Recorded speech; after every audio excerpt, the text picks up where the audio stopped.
Good day, welcome to News Now on TV360. I am Thelma Okoro. Nigeria's President Muhammadu Buhari has begun a 10-day vacation to London, where he is expected to visit an ENT specialist for an ear infection. This was revealed in a statement by his spokesperson, Femi Adesina. The presidential spokesperson said although President Buhari had been examined and treated by his personal physician and an ear, nose and throat specialist in Abuja, both doctors advised him to go for further evaluation in London as a precaution. There have been speculations over the president's state of health since he shelved his scheduled 2-day official visit to Lagos State at the last minute and directed Vice President Yemi Osinbajo to represent him. The Vice President also represented him at the inauguration of the Ogoniland Cleanup Program. This is the second time President Buhari will be proceeding on vacation this year. In all the presidents, he has claimed that the president is fit as a fiddle. The Kogi State Election Tribunal has upheld the election of Yahaya Bello as governor of Kogi State. The petition had been filed by James Falake, who was a running mate of late Abubakar Audu. Reading the tribunal's verdict on Monday, chairman of the tribunal, Halima Mohammed, said Falake could not be declared governor of Kogi State because he was not nominated by his party, the All Progressives Congress, as a substantive candidate in the 2015 Kogi governorship election. Mohammed said the fact that INEC declared the first election held on November 21, 2015 inconclusive meant that no governor or deputy governor-elect had emerged. The tribunal also threw out the petition for lack of merit. Mohammed stated that the APC was right to nominate Bello to replace the late Abubakar Audu as his candidate in the December 2015 supplementary elections. However, Mohammed held that Falake remained the valid deputy governor of Kogi State. Since the inception of this matter, we knew it's going on a failed destination because Honorable Falake and His Excellence Yahaya Bello are members of the same party. The party simply sponsored Honorable Falake as a deputy gubernatorial candidate to the late Audu. When, unfortunately, Audu died, the party was called upon by INEC, and INEC simply substituted Yahaya Bello, who came second in the primaries that threw up Audu. And after that, I think normally Honorable Falake ought to have just accepted his fate and then allow Audu, or allow Falake to take his rightful position. Yahaya Bello. And you know, because, well, we politicians sometimes, we are very, very ambitious, even to the extent that it gets to a vaulting level. And that was what led to all these things. We have to regard it as a position of no victor, no vanquished, because we are members of the same party. But the truth has been said, the law has been properly put in the right perspective, and we think, God bless Nigeria, things will continue. Whichever amendment, if there is anyone that needs to be made in respect of this thing, the National Assembly will make contribution to, will really make the amendment. The basis for our being here today for Honorable Falake's position as a petitioner is first and foremost that the election of the 25th of November was conclusive and not inconclusive. And secondly, the vote for Prince Abubakar Audu late were in itself transferable to Honorable Falake, who was the then Deputy Governor nominee in the election. But we have seen the judgment of the tribunal. It's a legal team that has legal consultant. We'll now go home and look at the position of the court vis-a-vis our own position, and our client adequately will inform ourselves and take further steps if need be. Speaking to journalists in his home in Abuja after the ruling, Falake said he would appeal the judgment of the tribunal.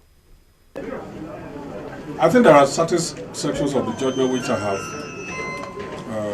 seen on the TV that I think that I'm not a lawyer, but I believe is not in tune with our constitution.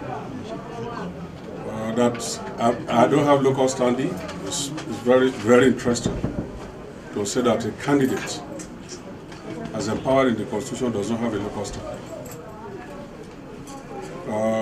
one being when the judgment said that yes, the party has the right to choose candidates, but only limited to before the election. And if it is before the election, which of the election are they referring to?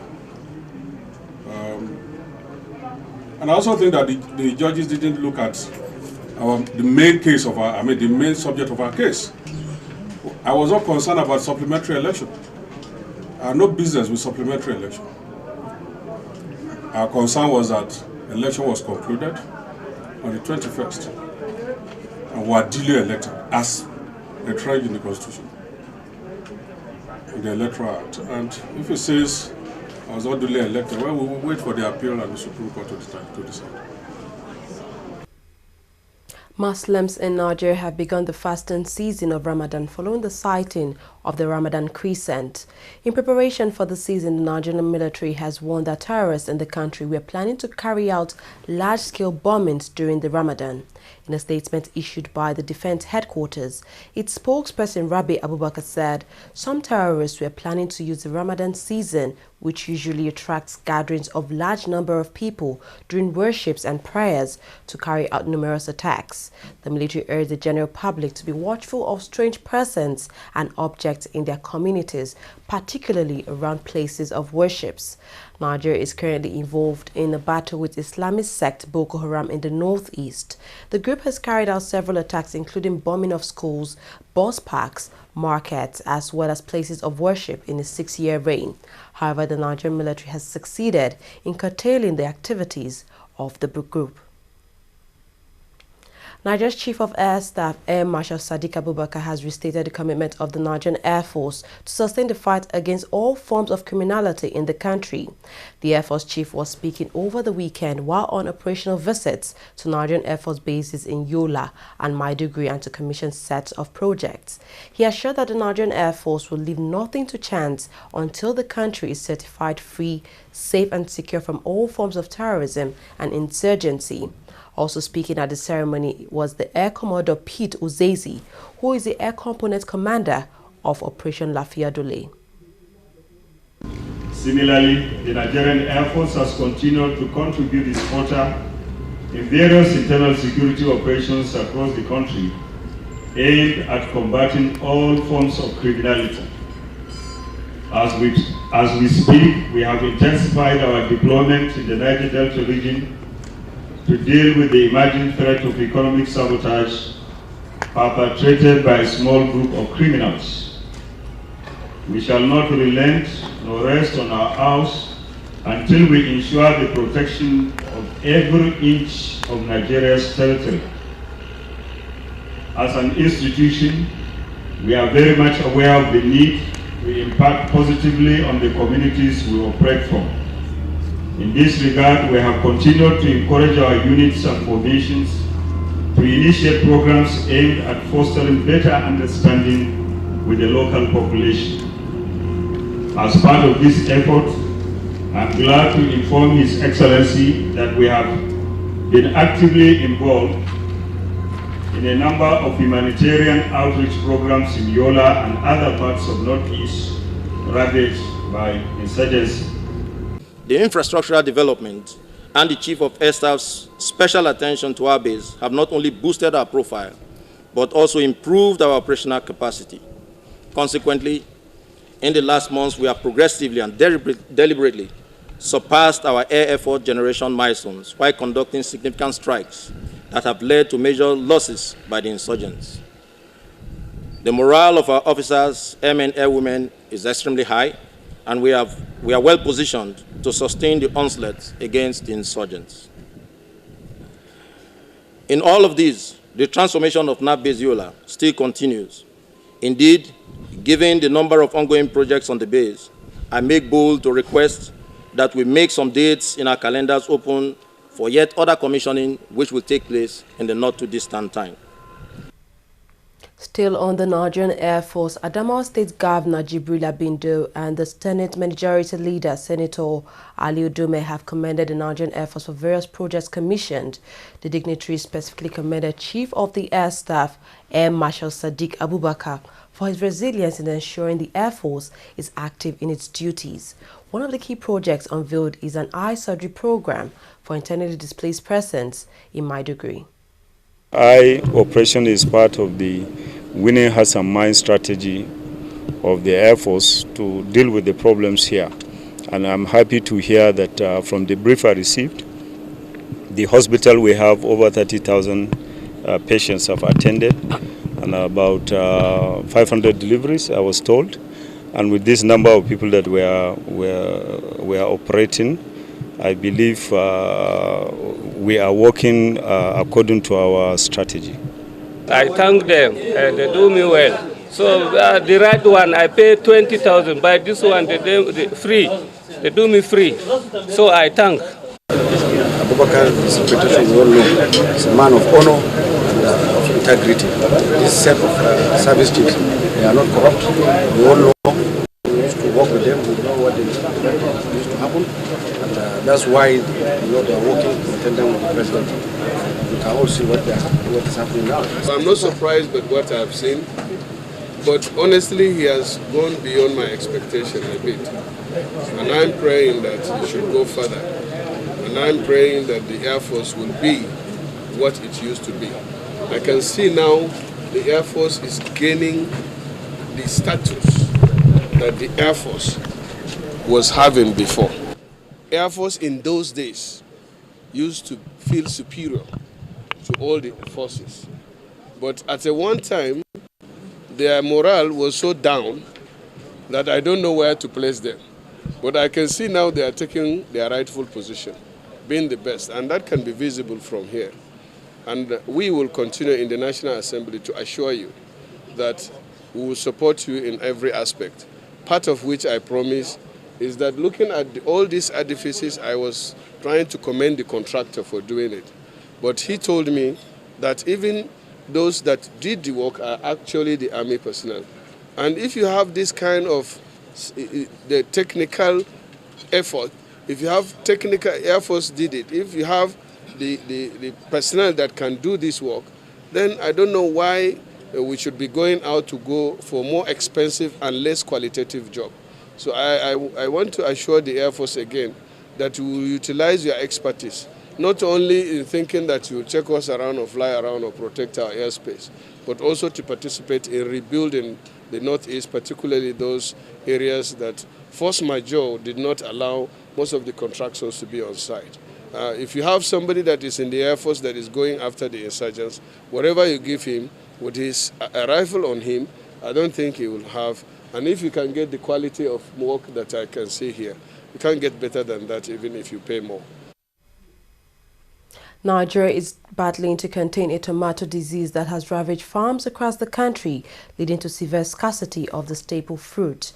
The disease known as Tuta absoluta has been referred to as tomato Ebola. The problem has led to the closure of tomato processing factories in the country, just as the prices of tomatoes have hit the roof. This report now investigates the scale of the problem in one of the most affected states, which is Kaduna State.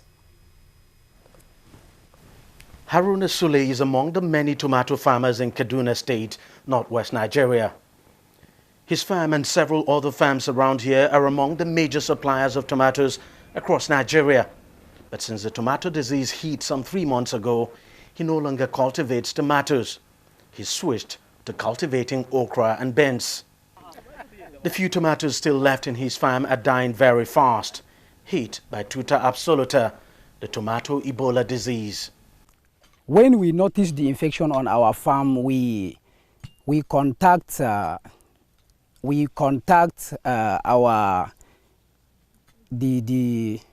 farmers officers, our offices where we have our officers, those that take care of our farms. We even contact our main Padama tomatoes production cluster. So they gave us insecticide and other chemicals to spray our farms. We did all those things in order to escape from the epidemic, but very unfortunate, we could not escape. So all the farms were being destroyed.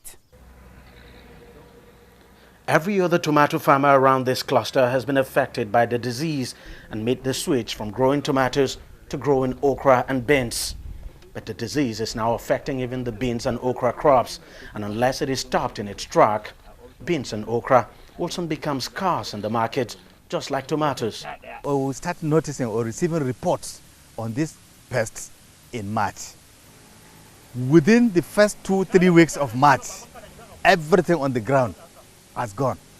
They wiped up every plant on the ground. And not only tomato, all the related crops, because the farmers, on their own volition, they resolved to, getting some solutions on their own.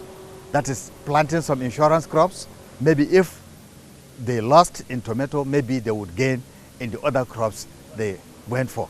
But unfortunately for them, the crops they also planted, maize, okra and beans were also attacked.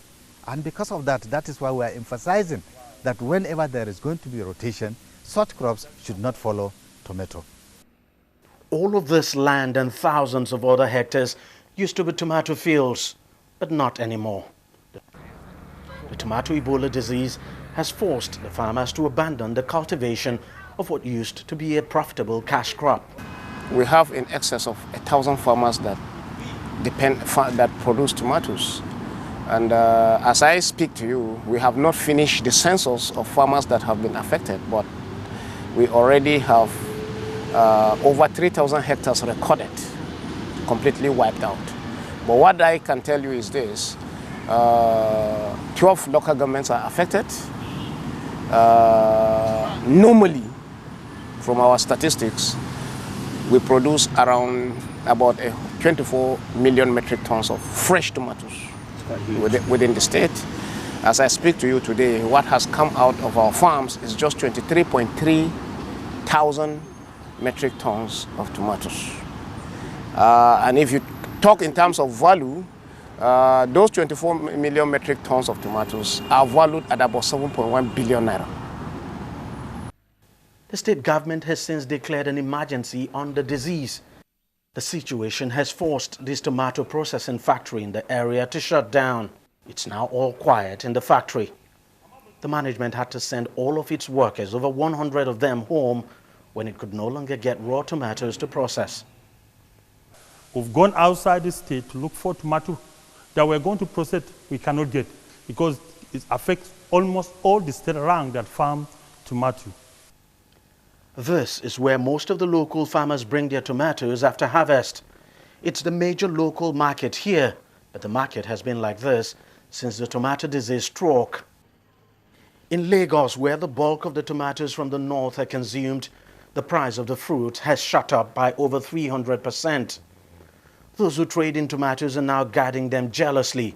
Even obviously spoilt ones are hardly discarded. And the basket of tomatoes before, then you sell it less than 7,000. So when it's many, you sell it at the rate of 2,500 naira. So some waste also. So likewise, but now it's very hard. So for us to get it, so that's why the price is so much high. Back at their farms in Kaduna, the farmers say they don't know when the disease will blow away. They want the government to speed up the process of fighting it and salvage their farms. But it might take a while before the disease outbreak is contained. The Kaduna State government says it is not putting any time frame to it. Kaduna State is surrounded by 8 different states that are mostly affected by this. And it's we are contiguous with those states. There's no barrier. We are going to do our best. That's all I can assure you. We already have from Kenya an assistant, a package that is enough for us to roll out into the field. But I can assure you that it is going to pose a very big challenge.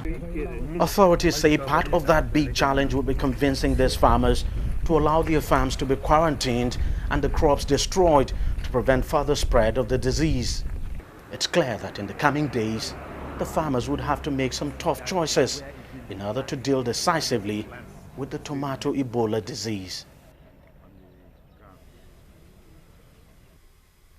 A federal high court judge, Ahmed Mohamed, has disqualified himself from the 3.1 billion naira fraud case involving the former governor of Benue State, Gabriel Suswam. In his ruling on Monday, Justice Mohamed said he was withdrawing following an allegation by an online media known as Sahara Reporters. He said the media reported that he has been compromised by the defendant. Justice Mohamed said his image as an institution has been scandalized and brought into disrepute following the publication. Suswam is currently facing trial for defrauding the Benue State government of 3.1 billion naira, a case of bribery, money laundering and fraud. Leaders of key institutions in Nigeria have condemned the killing of a woman in Kano State, northwest Nigeria. The woman, identified as Bridget Agbahime, was killed by some Muslim youths in a Kano market last week over blasphemy. Speaker of the House of Representatives Yakubu Dogara, the Sultan of Sokoto State, Said Abubakar III, and the Northern Chapter of the Christian Association of Nigeria, CAN, have all condemned the killing. They have also ordered for her killers to be identified and punished. The Sultan specifically said the killers were criminals, adding that their act was un-Islamic, while the Northern CAN said that killings of Christians under flimsy excuses should stop immediately. Police officials in the state say they have arrested suspects over the incident. Nigeria Senate President Bukola Saraki says some robbers burgled his home in Ilorin, the Kwara State capital, about 2 weeks ago and stole 12 million naira cash. A statement issued in Abuja, the nation's capital, by Special Advisor on Media and Publicity Yusuf Olaniyonu said the money was stolen from the administrative office located next door to his home. He said the incident had since been reported to the police officials. The statement further explained that the money does not belong to the Kwara State government, as been insinuated by some people. Saraki is currently facing trial for corruption while he was governor of Kwara State. The federal government has set up an account for the stolen funds it recovered in the last 1 year. Over the weekend, the government revealed that over 120 billion naira had been recovered from alleged looters. Chairman of the Presidential Advisory Committee Against Corruption, Professor Ite Sage, said an account had been set up for the funds to be stored. The funds were recovered separately by the Economic and Financial Crimes Commission, EFCC, the Office of the Attorney General of the Federation, the Independent Corrupt Practices and Other Related Offences Commission, and the Department of State Services. Regarding the naming of alleged looters, Sage said there was no legal impediment in shaming alleged thieves, adding that the decision not to name looters was more political than legal. Some politicians, like former Vice President Atiku Abubakar, has called on the government to consider restructuring the country in order to ease groups that are aggrieved. As if taking a cue from that, in Lagos State, a group comprising of lawyers and different civil society groups marched to various international embassies in the city last week to submit documents demanding the government restructures the country. They say the restructuring of the country is the only way to address all the problems confronting Nigeria. They asked the foreign government to mount pressure on President Buhari to implement the report of the last national conference organized under former President Goodluck Jonathan.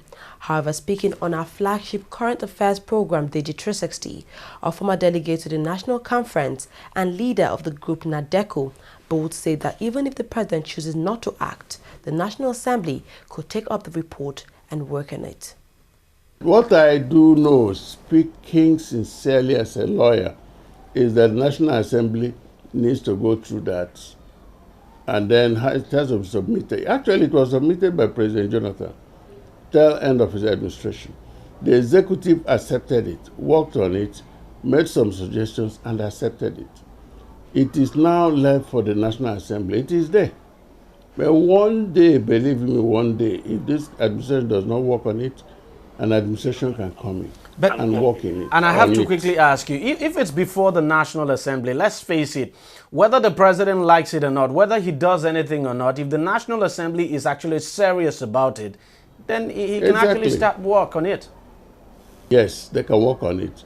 And we took pains to make suggestions. In other words, you can put the president in a position where he has no say. Let me put it this way. Creation of states, we know the procedure. Introduce it. It doesn't have to be Mr. Speaker or Mr. President of the Senate. No. It can start as a private member's bill. And we're not seeing that happen. That is the problem. Well, how do I put it now? If wishes were horses, beggars will ride. Remember that most of those legislators had their own ideas. And believe me, they have not really worked as hard as we expected them. I know there has been a lot of distractions from different quarters, yes. But it does not stop a hard-working legislator. They have assistants. Tell one of them to Google the internet. If they cannot Google, they can ask someone for somewhere there, take their own copies, make their own copies, remove national conference and put their names there. How do you expect the country to go forward from here? Do you expect to see the National Assembly begin the process? Because it appears so much is being said about the president. People are not talking about the National Assembly. That is a very wrong institution to talk about. Fortunately, they are in existence of that with the powers of Decree 24 that brought them into it. Nigerians have not really sat down to produce a ground a law, a body of law fashioned out by us independently and legitimately too. How can anybody want to retain the current National Assembly with the gargantuan sum that is spent on them for little contribution that they are making? This country cannot sustain that kind of National Assembly. They are having perhaps the highest pay in the world in an economy that is underdeveloping. The Nigeria Labour Congress has urged Ekiti State Governor Ayodele Fayose to immediately pay workers in the state their salaries. In an open letter sent to TV360 Nigeria, President of the Nigeria Labour Congress, Ayuba Waba, highlighted the 4 major reasons for which the workers in the southwest state have been on strike. The reasons include non-payment of 5-month salaries and pensions, non-implementation of promotion for workers, controversy of workers' verification, and refusal of the state government to disclose its internal revenue. The Labour leader said the NLC was not unconcerned about the prevailing socio-economic challenges in the polity. Meanwhile, Governor Fayose says he has embarked on an indefinite strike action in solidarity with the workers of the state civil service who have been on strike for about 12 days now. The Nigerian government has denied reports saying it has scrapped the National Youth Service Scheme, NYSC. Senior Special Assistant to President Buhari on Media and Publicity, Shehu Garba, released a statement refuting the report. He said, quote, "Contrary to the rumor renting the social media, the scheme was still in place," end of quote. He said the report was unfounded and legally illogical. The National Youth Service Scheme was established since 1975 by then Head of State, retired General Yakubu Gowon. Time for a short break. Now we'll come back. We'll look at more news stories. Don't go away.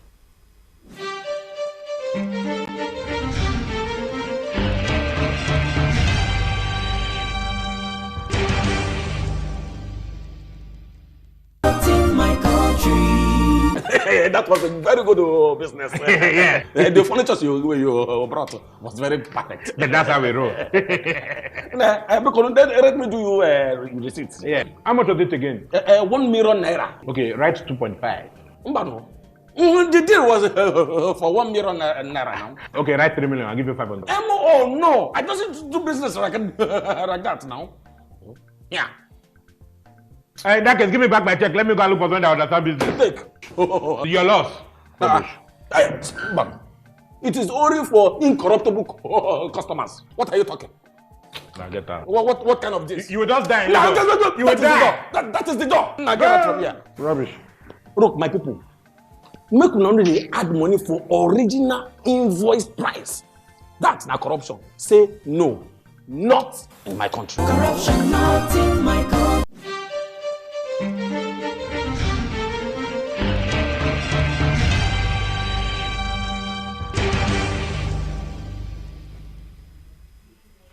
Welcome back. You're watching TV360 News now. Brent crude oil prices rose on Monday, lifted by a plunge in the dollar that could spur demand just as a tax on Nigerian oil infrastructure tightened supplies. But signs of recovering U.S. output have helped capped gains. Brent crude futures were up 63 cents at $50.27 per barrel, while U.S. crude futures were up 60 cents at $49.22 per barrel. So far, supply cuts like those in Nigeria or Libya have been met by rising output in the Middle East, especially Iran, which has ramped up output since the end of international sanctions against it in January. A key meeting between members of OPEC in Vienna, Austria, failed to agree on output policy.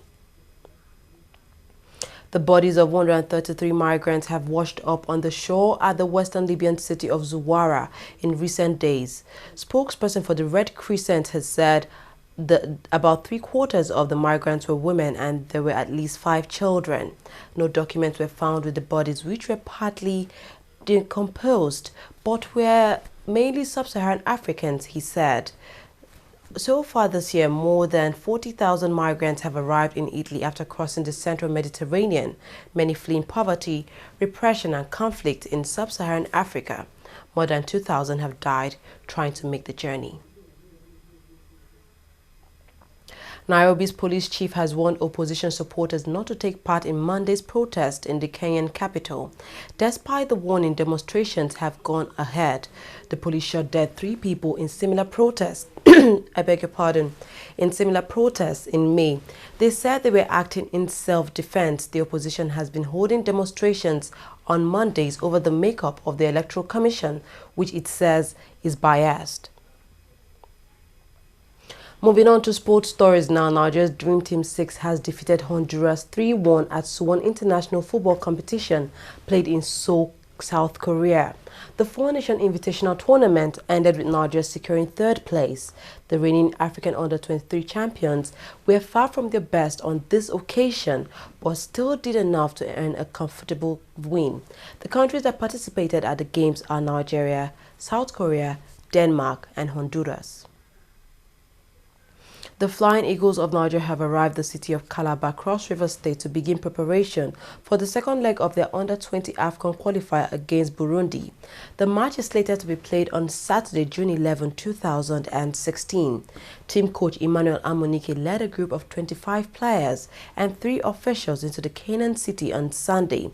The team defeated the Young Swallows of Burundi 1-0 in Bujumbura 2 weeks ago. The winner over the 2 legs will then face Sudan in the final round of the qualification series of the 2017 African Under-20 Cup of Nations. Chelsea's former doctor Eva Canero has rejected a £1.2 million settlement from the English club. Citing employment tribunal papers, British media reported on Monday that Canero is claiming constructive dismissal against Chelsea and has filed a separate action against former coach Mourinho for alleged victimization and discrimination. Just last August, Canero angered Mourinho by running onto the pitch to treat Eden Hazard in the closing stages of Chelsea's first Premier League match of the season with Swansea City. Mourinho, who was sacked in December last year and now manages Manchester United, called Canero impulsive and naive because of their treatment temporarily left Chelsea with 9 men during the tense 2-2 draw. The club removed Canero from first-team duties and they parted ways in September last year. Well, that's all we have on News Now. We thank you very much for watching. I am Thelma Okoro.